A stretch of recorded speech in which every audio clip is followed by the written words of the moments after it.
Assalamualaikum warahmatullahi wabarakatuh. Waalaikumsalam warahmatullahi wabarakatuh. Alhamdulillahil jabbaril qahhar, al-azizil ghaffar, khaliqil jannati wan nar. Wassalatu wassalamu ala sayyidina wa maulana Muhammadinil Mukhtar wa ala alihi wa ashabihil adhar. Amma ba'du. Saudara-saudara kaum muslimin rahimakumullah. Pada pertemuan kali ini kita akan membicarakan tentang neraka dan calon-calon penghuninya. Sesungguhnya kalau kita bicara tentang neraka, artinya kita bicara tentang akhirat.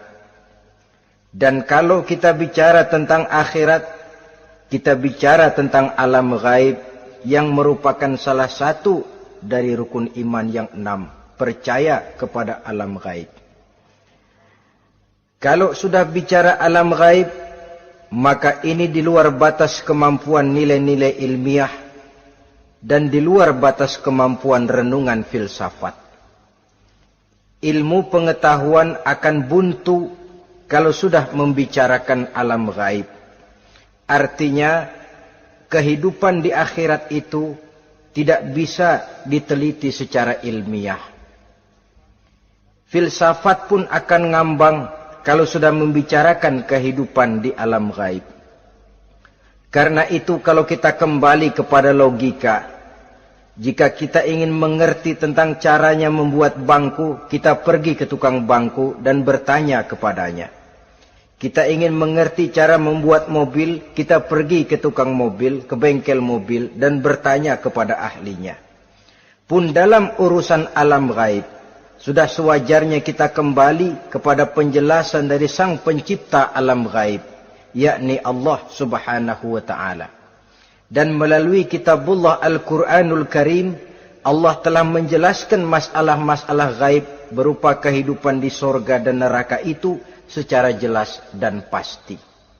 Dengan kata lain, di dalam membicarakan tentang neraka ini, yang menjadi dasar daripada pemikiran kita adalah rasa iman kepada Allah subhanahu wa ta'ala. Karena soal neraka tidak pernah bisa dibuktikan dengan ilmu pengetahuan. Tidak bisa diselidiki sebab orang yang sudah pulang ke sana pun tidak pernah kembali lagi kemari untuk kita tanya bagaimana hal ihwal keadaan di sana. Saudara-saudara kaum muslimin rahimakumullah. Neraka dalam istilah Quran selalu disebut dengan narun, yaitu suatu tempat di akhirat nanti yang wujudnya berupa api yang bergejolak, bernyala dengan teramat dahsyatnya, sehingga dapat mengelupaskan kepala setiap orang dan menjulang ke hati. Diriwayatkan oleh Imam Bukhari dan Muslim bahwa Rasulullah sallallahu alaihi wasallam pernah bersabda, Narukum hazihi allati tuqiduna juz'un min sab'ina jazaan min harri jahannam. Qalu wallahi in kanat lakafiyatun ya Rasulullah. Qala fa innaha fadulat bi 69 jazaa.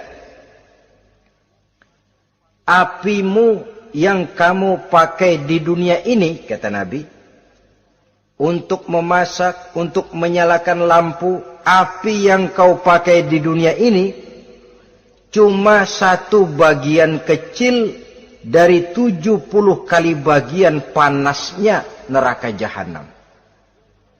Sahabat waktu itu terperanjat lalu berkata, Wallah, in kanat lakafiyatun ya Rasulullah. Ya Rasul, api di dunia ini saja sudah cukup untuk menghanguskan kami, untuk menghanguskan apa yang ada. Bersabda Rasulullah sallallahu alaihi wasallam, maka sesungguhnya api neraka itu dilebihkan panasnya dengan 69 kali daripada panasnya api di dunia ini. Jadi sepanas-panasnya api yang pernah kita rasakan di dunia ini, maka api di neraka nanti 69 kali lebih panas dari api yang kita rasakan paling panas di dunia. Hadis yang senada dengan penjelasan ini di samping Jawahirul Bukhari, kita bisa menemukannya dalam Mukhtasar Tazkiratul Qurtubi dan Mukhtasar Ibnu Abi Jamrah misalnya. Saudara-saudara kaum muslimin rahimakumullah. Sehingga boleh jadi seringan-ringan azab penduduk neraka di akhirat nanti, kata Nabi, seorang yang di telapak kakinya diletakkan kerikil neraka yang sangat kecil, lalu mendidih otaknya. Itu seringan-ringannya. Di tapak kakinya diletakkan kerikil neraka yang oleh karena panasnya lalu mendidih otaknya. Itu yang paling ringan. Nggak apa-apa. Cuma segitu aja. Di telapak kakinya ditaruh kerikil, otaknya lalu jadi mendidih karena menahan panas. Pantas kalau satu hari Luqmanul Hakim pernah memberikan nasihat kepada anaknya, kata beliau, "Anakku, kerjakanlah dosa seberapa kekuatanmu menanggung azab Allah. Dan laksanakan ibadah seberapa hajat dan keperluanmu kepada Allah. Berapa banyak hajatmu kepada Allah, begitulah kamu harus beribadah. Kalau kamu merasa tidak berhajat dan tidak perlu apa-apa kepada Allah, ya tidak usah ibadah." Logikanya kan begitu. Saudara-saudara, dalam hidup ini ada nggak yang nggak perlu kepada Allah? Ada nggak? Seluruh kita memerlukan Allah. Karena itu Luqman betul dengan bahasa diplomatis, "Anakku, kerjakan ibadah seberapa hajatmu kepada Allah. Makin banyak hajatmu kepada Allah, makin banyak hendaknya kamu melaksanakan ibadah. Tapi kalau kamu sudah merasa bisa hidup tanpa Allah, persilahkan kamu tidak usah ibadah." Sebaliknya, kerjakan dosa seberapa kekuatanmu menanggung azab siksaan Allah. Kalau merasa sudah belajar ilmu kebal, kira-kira di neraka nanti nggak apa-apa, persilahkan kerjakan dosa sebanyak-banyaknya. Tapi kalau masih berpikir, gua mah jangan dibakar di neraka, nginjak puntung rokok, gua lompat. Kalau masih berpikir ke situ, ya hati-hati, saudara-saudara. Nah, sebagaimana surga, neraka pun ada pintu-pintunya. Dan yang melalui pintu-pintu itu sesuai dengan dosa yang dia kerjakan pada waktu kehidupannya di dunia ini. Jadi setelah manusia diadili, mereka kumpul di padang mahsyar beramai-ramai. Yang mendapat kitab di tangan kanan, yang selamat dari proses pengadilan, yang sudah nyata lebih banyak kebaikannya daripada kesalahannya, wajah mereka berseri-seri. Tapi yang rapotnya merah, yang timbangannya lebih banyak kejahatannya, mereka mukanya udah pada gulem. Di tengah itulah kedengaran pernyataan dari Allah Subhanahu wa ta'ala, "Salamun qaulan min Rabbir Rahim." Ada ucapan selamat dari Allah, Tuhan yang Maha Pengasih dan Maha Penyayang. "Salamun alaikum." Selamatlah kamu, wahai orang-orang yang kelak akan sampai ke surga. Yang lulus di pengadilan dapat ucapan selamat dari Allah. Tapi pada saat itu juga Allah mengatakan, "Wamtazul yawma ayyuhal mujrimun." Pada hari ini, semua orang-orang yang kurang ajar, supaya minggir. "Wamtazul yawma ayyuhal mujrimun." Orang-orang yang durjana, kelompok durhaka, para pembuat dosa, misah hari ini, minggir semuanya. Kamu akan digiring ke dalam neraka. Saudara-saudara kaum muslimin rahimakumullah. Baik mereka yang akan menuju surga, baik mereka yang akan masuk ke dalam neraka, sama melintasi satu jembatan yang melintang di atas neraka. Dalam surah Maryam ayat 71 dan 72. Walaupun jembatan itu tidak digambarkan secara jelas, tapi kita temukan penjelasan Allah sebagai berikut. Wa inna minkum illa wariduha kana ala rabbika hatman maqdiyya thumma nunajjil ladzina taqaw wa nazaru zalimina fiha jasiyya. Saudara-saudara, dan tidak ada setiap orang pun kecuali mereka akan melalui api neraka itu. Adapun orang-orang yang bertakwa, mereka diselamatkan oleh Allah, sedangkan orang-orang yang zalim, mereka terlempar ke dalam jurang neraka. Nah, itu yang dinamakan dengan sirat. Ada memang riwayat menjelaskan bahwa sirat itu kecilnya seperti rambut dibelah 7, tajamnya lebih tajam dari mata pedang. Tapi dalam banyak hal, orang lewat di atas sirat itu bergantung kepada amalannya waktu dia hidup di dunia ini. Maka jangan heran ada orang yang lewat di atas sirat itu seperti kilat. Lep, sudah sampai di surga. Ada yang lewat di atas sirat itu seperti orang terbang. Ada yang lewat di atas sirat itu seperti orang lari. Ada yang seperti jalannya onta. Ada yang merangkak. Ada yang gelantungan. Ada yang sudah hampir sampai ke tepian sana untuk masuk ke dalam surga, terpeleset nyemplung juga ke dalam neraka. Sesuai dengan amalan pada waktu mereka hidup di kehidupan dunia yang sekarang ini. Saudara-saudara kaum muslimin rahimakumullah. Apabila orang terperosok lalu masuk ke dalam neraka, bagaimanakah ihwal keadaan di neraka? Panasnya sudah kita jelaskan tadi.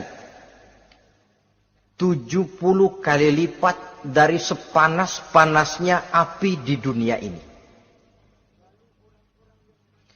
Lalu orang-orang yang masuk ke dalam neraka, mereka juga mendapat pakaian, makanan, minuman, perhiasan. Tapi makanannya, minumannya, perhiasannya lain dengan orang-orang yang sampai di surga.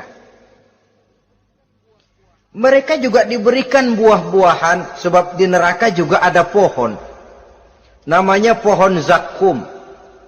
Buahnya duri dari api. Dan itu yang akan jadi lalap makanannya orang-orang neraka. Di dalam surah As-Saffat ayat 64-65 Allah subhanahu wa ta'ala menjelaskan, Innaha syajaratun takhruju fi aslil jahim tal'uha ka'annahu ru'usus sayatin. Sesungguhnya pohon zakum itu adalah satu pohon yang akarnya keluar dari dasar neraka, yang buahnya seperti kepala setan. Ini sudah untuk bahasa yang sangat menyeramkan ini.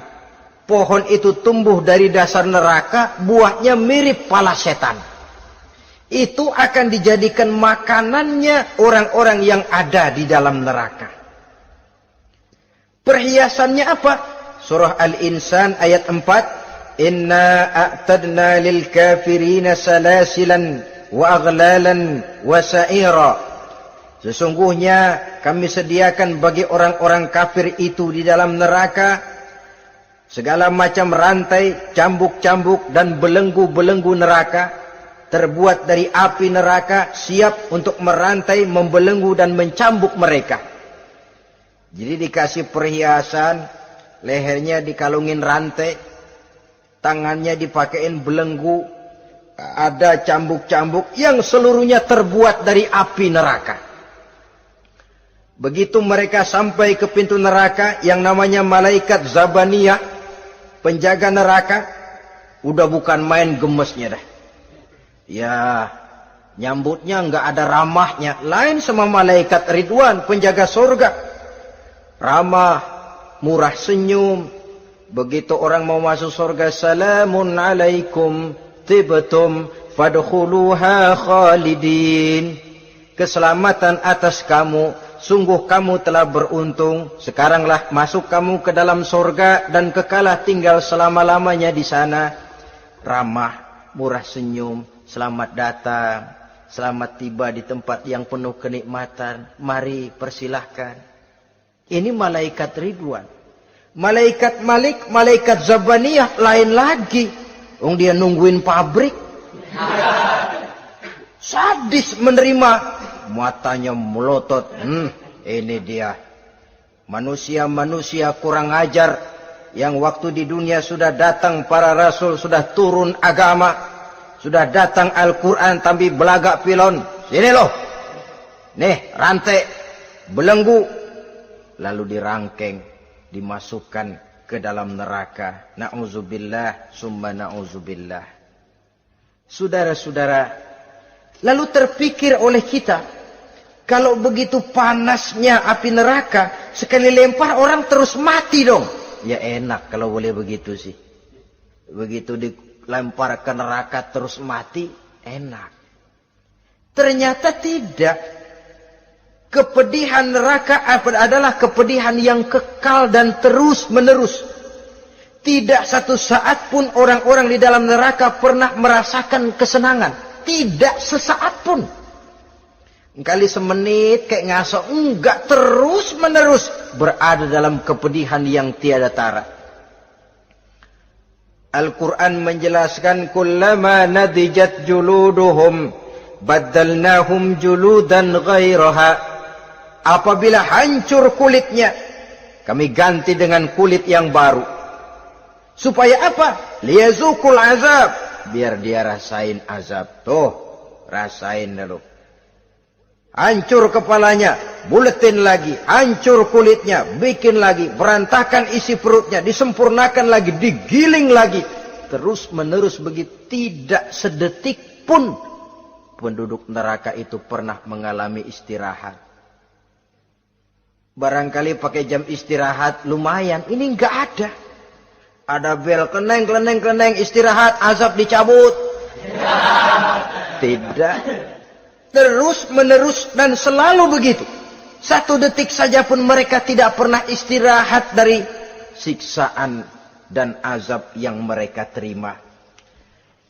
Saudara-saudara kaum muslimin rahimakumullah. Lalu bagaimana keadaan mereka? Ada orang-orang di dalam neraka itu yang dikenakan pakaian dari api neraka. Luar biasa. Dikasih pakaian dinas dari api. Kemudian kepalanya dituangi air yang sedang mendidih. Yang dengan tuangan air itu dihancur luluhkan segala isi perutnya dan kulit-kulitnya. Setelah itu mereka dicambuk dengan cambuk-cambuk dari besi. Apabila mereka hendak keluar dari neraka, mereka dicampakkan kembali ke dalamnya. Dan dikatakan kepada mereka, rasakan siksaan yang membakar ini. Dalam surah Al-Hajj ayat 19 sampai 22, kita bisa simak firman Allah Subhanahu wa taala. Fallazina kafaru qutti'at lahum siyabun min nar yusabbu min fawqi ru'usihimul jahim yus'aru bihi ma fi butunihim wal julud wa lahum maqami'u min hadid kullama aradu an yakhruju minha min ghammin u'idu fiha wa zuqu 'azabal hariq. Na'udzubillah summa na'udzubillah. Diberikan pakaian dari api, melolong, menyayat dia, memilukan, merintih dan meraung-raung. Lalu kepalanya diguyuri dengan air yang sangat mendidih. Hancur luluh isi perutnya. Masih dicambuk lagi dengan cambuk-cambuk dari besi. Mereka merambat. Mereka meraung. Mereka hendak lari. Mereka ingin keluar dari neraka. Tapi tiap kali mereka merambat ingin keluar, ditarik lagi. Kalau ucara kita, ayo, mau kemana lo? Apa kata malaikat penjaga neraka? Zuku azabal hariq, rasain nih, makan pencarian lo waktu di dunia. Saudara-saudara, lalu ada pula siksaan penduduk neraka itu, di mana dahi, lambung dan punggung mereka dipanggang dengan api neraka. Allah Karim. Kita di dunia ini tertusuk paku saja waktu berjalan, sudah bukan main pedihnya. Tertusuk duri saja, sudah bukan main pedihnya. Ini punggungnya, lambungnya, macam disate, dipanggang dari api neraka. Dalam At-Taubah ayat 35, kita temukan firman Allah, fi nari jahannama fatukwa biha hibahuhum wa junubuhum wa zuhuruhum. Na'udzubillah summa na'udzubillah. Kemudian ada pula penduduk neraka itu yang disiksa, lehernya diikat dengan rantai. Mereka spontan diseret-seret dengan sekeras-kerasnya dan dilemparkan ke dalam lautan air yang sedang mendidih.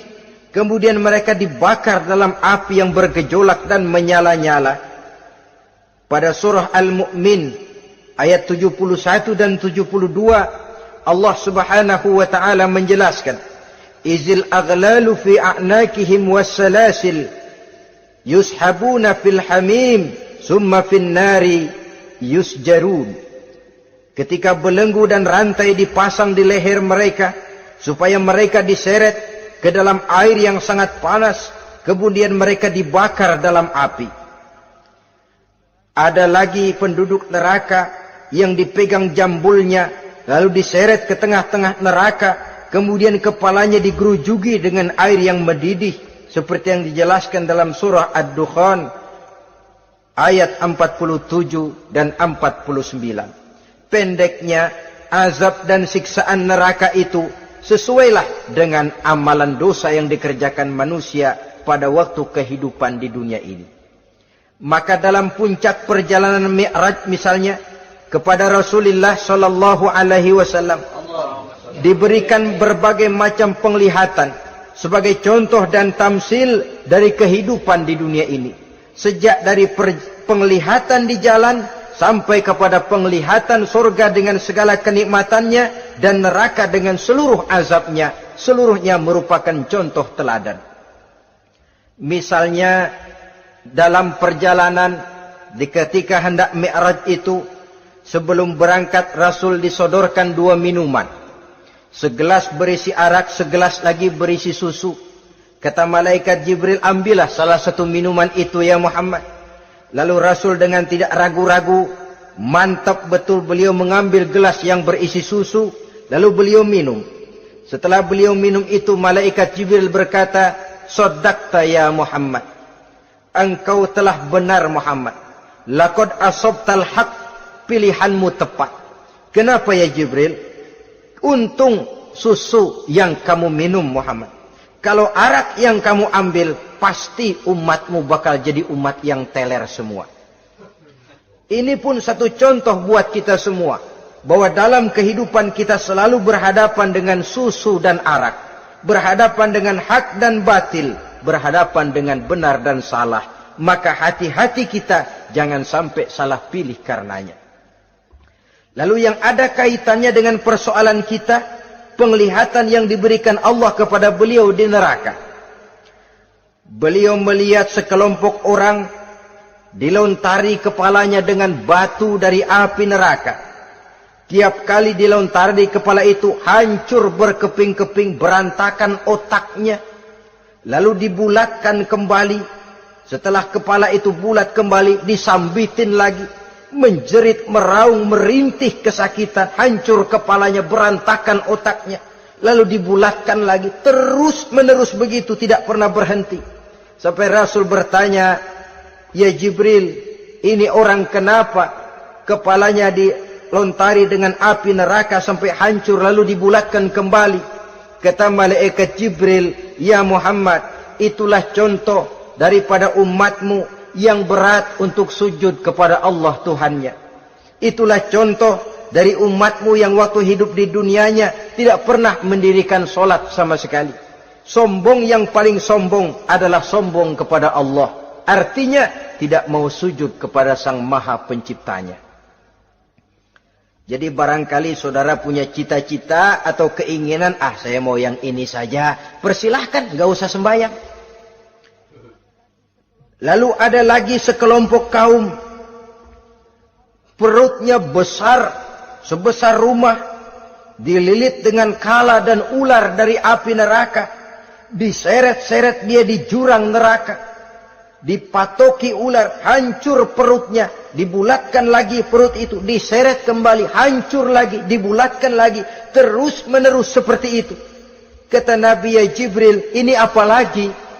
Kata malaikat Jibril, wahai Muhammad, inilah contoh daripada umatmu yang waktu di dunia suka makan riba alias renten dan suka makan harta anak yatim, suka ngobyekin anak yatim, sok jadi pengasuh anak yatimnya lapar, pengasuhnya yang pada kenyang.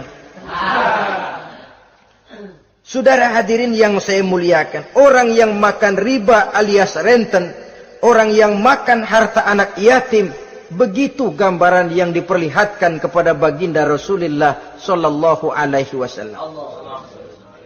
Sebagian lagi ada penduduk neraka yang kukunya terbuat dari tembaga dari api neraka, panjang sangat kukunya itu, lalu mencakar-cakar mukanya sendiri, hancur mukanya berantakan, dicakari oleh kukunya itu, lalu dibulatkan lagi, dicakar lagi, hancur lagi, dibulatkan lagi. Pengangguran bener nih orang, muka sendiri dicakarin sendiri. Ya Jibril, ini tamsil apa Jibril? Ya Muhammad, itulah contoh dari umatmu yang pada waktu di dunianya enggak pernah rukun sama sesama saudaranya muslim, suka nyari aib orang lain, suka ngejelekin orang lain, padahal orang lain itu saudaranya seakidah. Kan sama dengan nyakar muka sendiri namanya, menepuk air di dulang, terpercik muka sendiri. Kejelekan saudaranya dikorek-korek, aib saudaranya diobral di pasar umum. Orang macam itu nanti tangannya akan tumbuh kuku panjang dari tembaga yang akan mencakar dan mengoyak-ngoyak mukanya sendiri. Itu kita bisa lihat nanti. Oh, ini yang waktu di dunia suka ngorek-ngorek kesalahan orang tuh lagi pada nyakarin mukanya. Oh, begitu. Saudara-saudara kaum muslimin rahimakumullah. Oleh karena itu Nabi ajarkan kita, tuba liman syaghalahu aibuhu an uyubin nas. Beruntung orang yang aib dan kekurangan pada dirinya menyebabkan dia sibuk sampai enggak sempat ngorek-ngorek aib dan kekurangan orang lain. Introspeksi. Beruntung orang yang celak dirinya menyebabkan dia sibuk dan tidak sempat ngorek-ngorek aib pada diri orang lain. Ada pula di antaranya dilihat oleh Rasul, di antara penduduk neraka itu orang yang lidahnya terjulur memanjang, kemudian dipotong lidah itu dengan gunting dari api neraka, menjerit dan memekik ia menahan sakit yang tiada tara, sampai Rasul bertanya kepada malaikat Jibril, kalau ini tamsil apa lagi ya Jibril? Kata malaikat Jibril, wahai Muhammad, inilah contoh dari umatmu, orang-orang yang waktu di dunia tidak pandai menjaga lidahnya, suka menggunjing orang, suka memfitnah orang, suka ghibah dan namimah, suka ngomongin orang di belakang yang bersangkutan. Maka hari ini lidahnya menjulur menjadi panjang dan dipotong dengan gunting dari api neraka. Lalu Rasul juga melihat sekelompok orang perempuan tergantung rambutnya dari gantungan api neraka, kemudian dipanggang dari duburnya sampai ke atas kepalanya dengan tombak dari api neraka, meraung dan merintih serta mengeluarkan nanah dari kemaluannya. Rasul bertanya, ini apa lagi ya Jibril?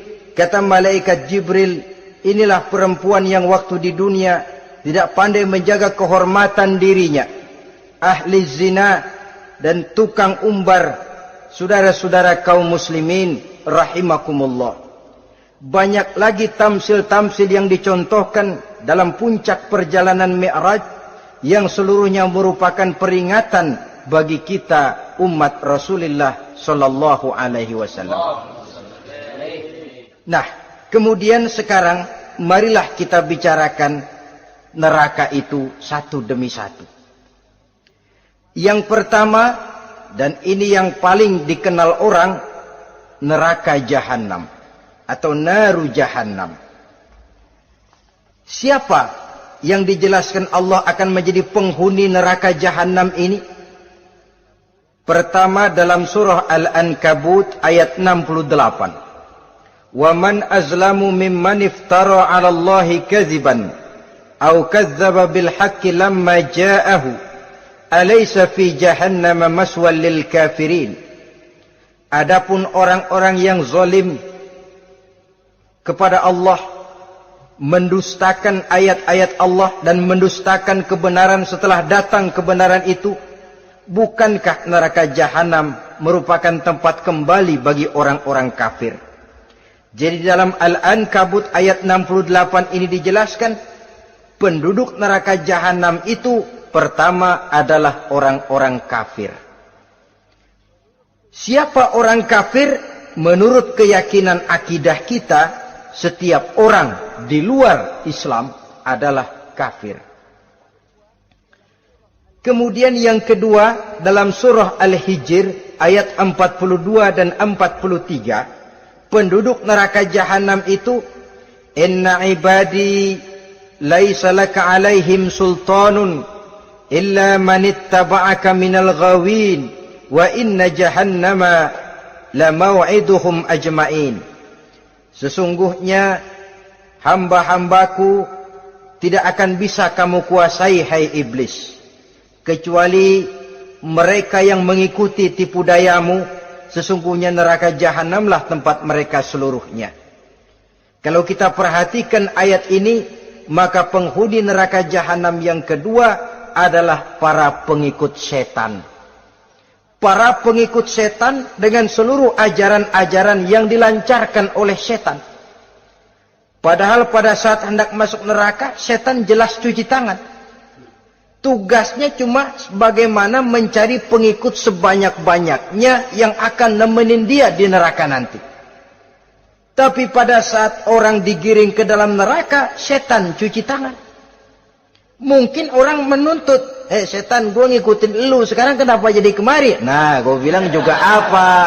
Kata setan, gue bilang juga apa, lu kenapa ngikutin? Dan setan ini menebar ranjau dalam segala bentuknya, dengan segala macam caranya. Para pengikut setan yang menjauhi tuntunan agama, memperturutkan hawa nafsunya. Setan membisiki manusia lewat minuman keras, setan masuk manusia lewat judi, lewat zina, lewat kenikmatan yang melalaikan orang dari kehidupan akhirat dan selanjutnya, dengan segala macam jalan. Kadang-kadang dalam ibadah setan juga masuk. Kalau tidak ditimbulkannya takabur, ditimbulkannya sikap ujub dalam diri kita. Timbul rasa diri lebih benar dari orang lain. Dan ini jelek. Timbul rasa nganggap enteng orang lain. Itu kan ujub. Nggak dikelihatanin orang, cuma hatinya aja ngomong sendirian. Kalau gue lihat di kampung ini nggak ada yang kayak gue. Bayangnya kayak ibadahnya kayak udah aing pang paling nak yo di dia. Itu juga bisikan iblis. Dan dia tidak segan-segan mengaku jadi Tuhan iblis itu. Dan ini diceritakan dalam kehidupan Sayyidus Syekh Abdul Qadir Jailani. Ketika beliau sedang ibadah di mihrab dalam masjid, datang seberkas sinar. Sinar itu ngomong, ya Abdul Qadir ana rabbuk. Hai Abdul Qadir, aku Tuhanmu, kata cahaya tadi. Sudah cukup kamu ibadah Abdul Qadir. Sembayangmu udah banyak, puasamu udah banyak, jihadmu cukup. Maka mulai sekarang berhenti dah ibadah. Aku bolehkan kepada kamu segala yang dilarang. Cuma yang didatangi Syekh Abdul Qadir. Sehingga mendengar cahaya tadi ngomong begitu, beliau ambil kasut sendal, disambitnya cahaya tadi, izhab ya la'in. Pergi, laknat, terkutuk, iblis kamu. Masa saya disuruh berhenti sembahyang karena hati saya sudah baik? Kalau hati sudah baik lalu boleh berhenti sembahyang, mestinya yang paling dulu berhenti sembahyang Nabi Muhammad, sebab beliau orangnya paling baik. Tapi Nabi hatinya baik, sholat jalan terus, hukum halal haram berlaku. Ini kadang-kadang orang sekarang baru ibadah dikit banget merasa dapat bisikan katanya, wangsit. Ya berhenti sembahyang madep ngulon, madep ngodik sembahyang. Bikin ajaran yang aneh-aneh. Nah kalau satu orang boleh dapat wangsit, saya juga boleh dong ngomong dapat wangsit. Saya juga boleh dong mendirikan aliran kepercayaan. Saya ngilang dulu dari kampung saya kira-kira 3 tahun. Saya nyepi di kaki Gunung Salak, pulang piara jenggot, pakai belangkon. Di depan nama saya pakai embel-embel mbah. Saya ngaku dapat wangsit di Gunung Ano, mewahyukan kepada saya ano. Saya cari murid yang fanatik. Saudara-saudara kaum muslimin rahimakumullah. Setan membisiki manusia hatta kita sedang ibadah sekalipun dibisikinya. Caranya, mula-mula dia bisikin, lu sembahyang buru-buru dah. Buru-buru udah. Akhirnya apa? Rukuk kita enggak sempurna, sujud kita enggak lengkap, tumakninah kita kurang, bacaan kita tajwidnya enggak kena. Kalau itu bisa kita atasin, kita sembahyang sebagaimana yang seharusnya, dia bisiki lewat jalan lain lagi. Suruhnya yang pendek-pendek aja dah. Atau habis sembahyang udah sigrah, udah jangan pakai wirid, jangan pakai zikir. Dengan segala macam jalan. Dibisikinya was-was ke dalam diri kita. Sehingga ada satu riwayat walaupun dhaif tapi ini baik untuk dijadikan pelajaran. Konon iblis itu kalau subuh keliling dia. Bawa kulit kambing, jarum sama tepung. Ditanya orang, iblis ini buat apa? Oh, kulit kambing. Gunanya tahu nggak? Kalau begitu subuh, sudah muazin bilang, as-salatu khairum minan naum. Salat lebih baik daripada tidur. Maka ini kulit kambing mulai aku hamparkan buat hamba-hamba Muhammad.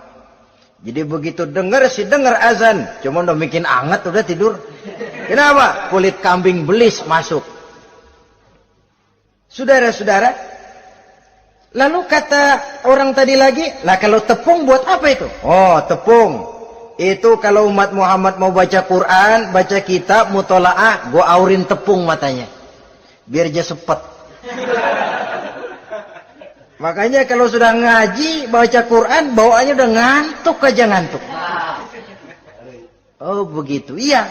Nah kalau duri paku itu buat apa? Nah ini duri paku. Kalau umat Muhammad mau hadir di majelis taklim, mau pergi ngaji, mau duduk iktikaf di masjid, gua pasangin paku di pantatnya.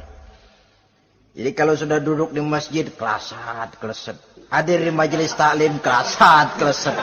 Bawaannya mau udahan melulu.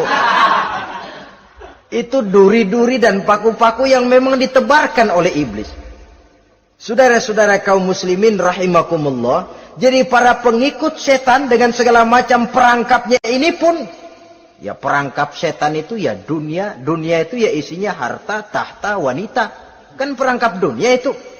Harta, tahta, wanita. Ini sering bikin orang buta. Perangkap dunia dan merupakan perangkap setan sekaligus.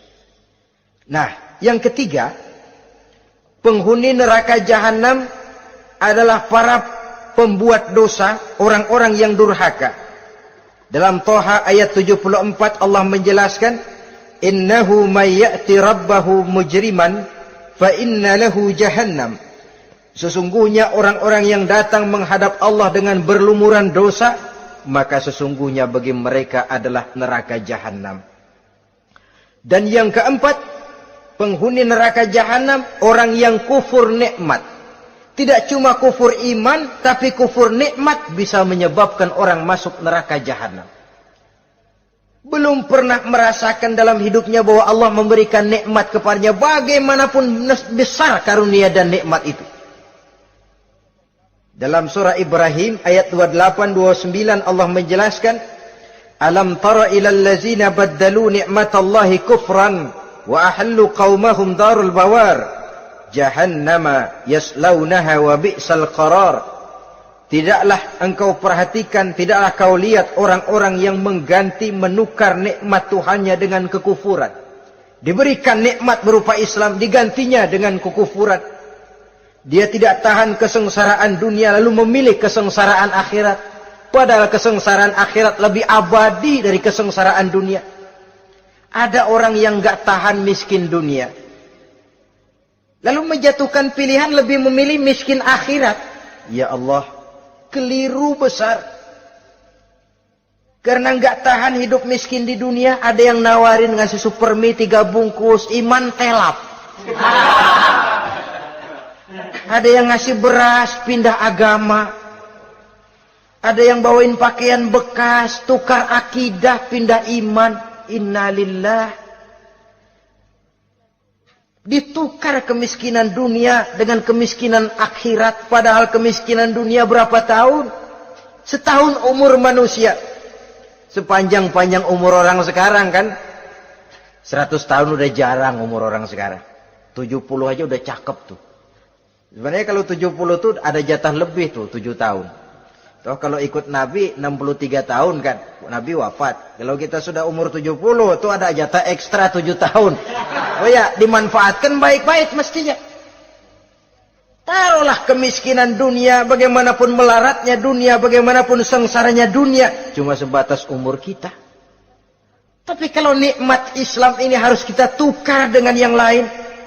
Baddalu ni'matallahi kufran, menukar, mengganti nikmat yang diberikan Allah dengan kekufuran. Artinya kita menukar kemiskinan sementara dan kita memilih kesengsaraan dan kemiskinan abadi. Di akhirat kita miskin, di neraka kita miskin, miskin abadi. Di neraka kita sengsara, sengsara abadi. Saudara-saudara kaum muslimin rahimakumullah, itu neraka jahanam. Yang kedua dinamakan neraka jahim. Siapa mereka ini para penghuninya? Siapa mereka ini para penghuninya? Pertama dalam surah At-Takasur, yaitu orang-orang yang bermegah-megah dengan dunia, menumpuk-numpuk harta, lalu lupa dengan kesibukan harta itu, lupa kepada kehidupan yang akhirat nanti. Alhaakumut takasur hatta zurtumul maqabir kalla sawfa ta'lamun thumma kalla sawfa ta'lamun kalla law ta'lamuna ilmal yaqin la tarawunnal jahim. Kamu telah lalai akibat apa? At-takasur. Ini penyakit pertama yang menyebabkan orang sampai ke neraka jahim. Penyakit takasur. Dan itu penyakit zaman sekarang. Berlomba-lomba dengan kemegahan materi. Berlomba-lomba dengan kemegahan dunia. Padahal kalau urusan itu kita berlomba, tidak akan pernah sampai finish. Percayalah itu. Tidak akan pernah finish. Sebab kemegahan dunia siklus, lingkaran setan. Kita anggap kalau punya duit 1 juta tenang. Punya 1 juta berubah pikiran. Lain lagi. Kita anggap kalau punya mobil enak. Sudah punya mobil, lain lagi problemnya. Kita anggap kalau rumah sudah gedung, enak hidup. Punya rumah gedung, lain lagi problemnya. Makanya pesan Nabi, kalau ingin hidup tenang, urusan dunia lihat ke bawah, urusan akhirat lihat ke atas. Sering dicontohkan kalau punya mobil, bilang alhamdulillah kita punya mobil, tangga kita cuma punya motor. Kata yang punya motor, syukur banget kita punya motor, tangga kita punya sepeda doang. Kemana-mana kekejek mulu. Dayung. Kata yang punya sepeda, alhamdulillah kita punya sepeda, tetangga kita cuma jalan kaki, kemana-mana ngetuk mulu. Kata yang jalan kaki, alhamdulillah masih bisa jalan, tangga kita sebelah lumpuh bertahun-tahun nggak kemana-mana. Kata yang lumpuh, alhamdulillah masih hidup, tangga kita kemarin mati nggak balik lagi. Itu dalam urusan dunia. sehingga sifat takasur ini hilang. Tapi urusan akhirat, lihat ke atas. Kalau dia begitu sibuknya bisa jaga sholat, kenapa saya tidak? Kalau dia hidupnya sederhana, rajin sedekah, kenapa saya yang lebih kok enggak sanggup? Kalau dia bisa baca Quran, kenapa saya enggak? Lalu timbul gairah ingin mencontoh. Mencontoh orang dalam urusan ibadah, menimbulkan ketenangan jiwa. Dan itu ada garis finishnya. Tapi kalau yang lumpuh lihat yang bisa jalan lihat yang naik sepeda, yang sepeda punya lihat motor, sudah punya motor lihat mobil, lihat pesawat terbang, lihat kereta api. Kapanlah awak nih mau bersyukur? Yang ada kurang saja padahal nikmat itu tidak pernah berhenti. Bukan dilarang orang kaya, tetapi perlombaan memperkaya diri itu yang dilarang.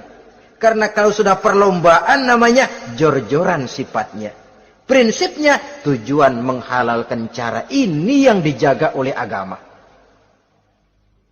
Saudara-saudara, selain penyakit takasur yang menyebabkan orang sampai ke neraka jahim, juga perbuatan durjana. Dalam Al-Infitor ayat 13-14, Innal abrara lafi na'im wa innal fujjara lafi jahim. Orang-orang yang berbakti, berbuat kebajikan, mereka akan mendapatkan neraka surga naim. Tetapi orang-orang yang fujar, durjana, kurang ajar, durhaka, lafi jahim, mereka akan mendapatkan neraka jahim. Lalu siapa lagi penghuni jahim itu? Orang-orang yang menentang dan menantang ayat-ayat Allah.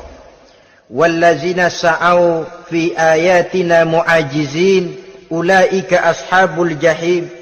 Dan orang-orang yang berusaha menantang ayat-ayat Allah sehingga melemahkan orang-orang yang mau mengikuti rasul-rasul Allah.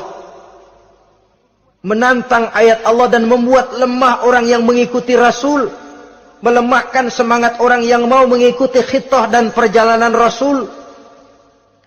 Lu mau bangun masjid, iya. Berabe, berat, jangan. Si anu aja kapok. Majelis taklim, pahit. Ngaji, berat, melemahkan ini. Sudah dia rusak, merusak lagi. Kalau rusak kan cuma sendirian. Ini tidak, sudah rusak, merusak. Mu'ajizin, melemahkan orang-orang yang mau mengikuti ayat-ayat Allah. Dan itu tidak jarang zaman sekarang ini. Orang yang melemahkan semangat kita dalam berjuang menegakkan kebenaran. Kita yakin Islam agama yang benar. Kita yakin Islam agama yang sempurna. Ada saja orang yang melemahkan semangat kita. Yang berteori bahwa ada ayat-ayat Quran yang tidak relevan lagi dengan situasi dan kondisi. Yang berteori bahwa Nabi Muhammad cuma sebagai manusia biasa yang tidak terlepas kemungkinan dari salah. Pendeknya melemahkan nilai-nilai semangat kita untuk memperjuangkan Islam ini. Ini pun termasuk mu'ajizin. Mereka akan menemukan nanti di akhirat kapling di dalam neraka yang dinamakan neraka jahim.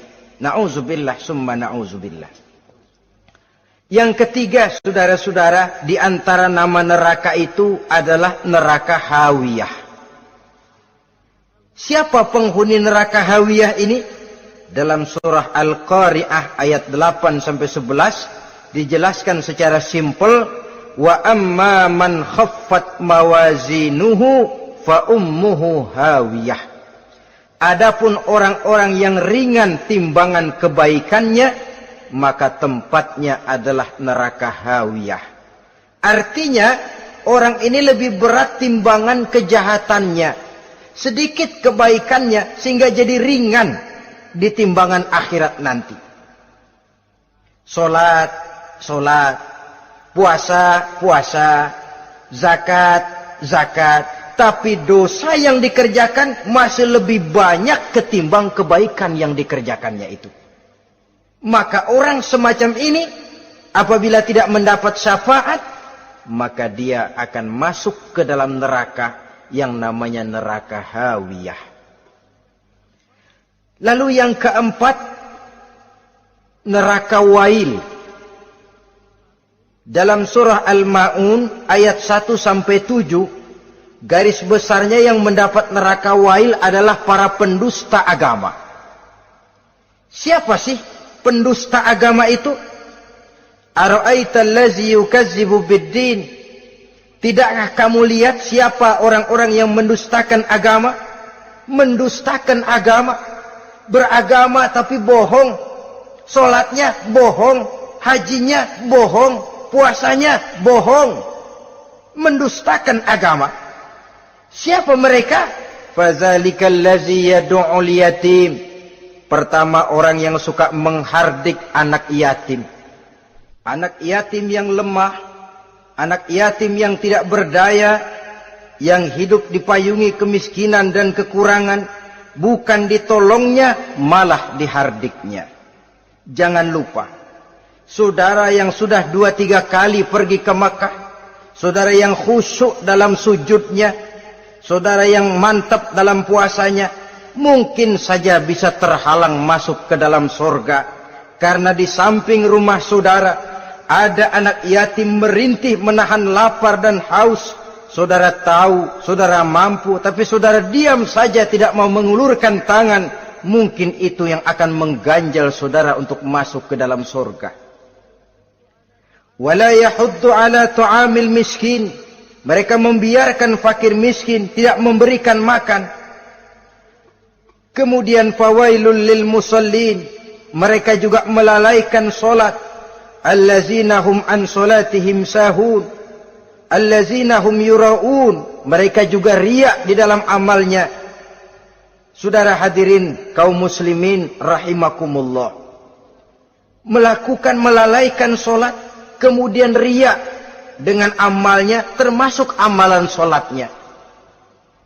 Kalau jadi imam, bahasanya dibuat sepasih-pasihnya, surahnya yang panjang-panjang, paling pendek sabbihis sama wadduha. Tapi kalau solat sendirian cukup qul huwallahu ahad sama inna a'tainakal kautsar. Hilang lagi nilai keikhlasannya.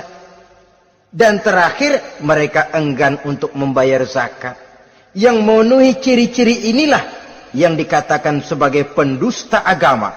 Menghardik yatim, membiarkan fakir miskin, melalaikan solat, ria, dan enggan membayar zakat. Mereka divonis mendapat neraka wail. Seperti dalam surah Al-Ma'un ayat 1 sampai dengan 7.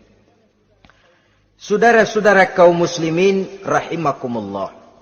Yang kelima, neraka sa'ir. Neraka sa'ir ini pertama buat mereka yang memakan harta yatim. Kalau tadi tidak mau membantu, ini malah membantu tapi tujuannya malah ngobyekin anak yatim. Mereka yang memakan harta yatim dalam An-Nisa ayat 10. Innal ladzina ya'kuluna amwalal yatama zulman innama ya'kuluna fi butunihim nara wa sayaslawna sa'ira. Sesungguhnya orang-orang yang memakan harta anak-anak yatim dengan zalim, mereka sebenarnya telah memakan neraka, memasukkan api neraka ke dalam perutnya. Mereka akan dilontarkan ke neraka sa'ir. Selain itu, orang-orang yang mengingkari apa yang diturunkan oleh Allah Subhanahu wa ta'ala, mengingkari kebenaran Quran, mengingkari Rasul, pendeknya mengingkari Islam, dijelaskan dalam surah Luqman ayat 21. Yang keenam, saudara-saudara, yang dinamakan dengan neraka laza namanya. Pertama, untuk pembangkang dan orang yang menjauhi agama. Yang kedua, orang yang berpaling dari kebenaran.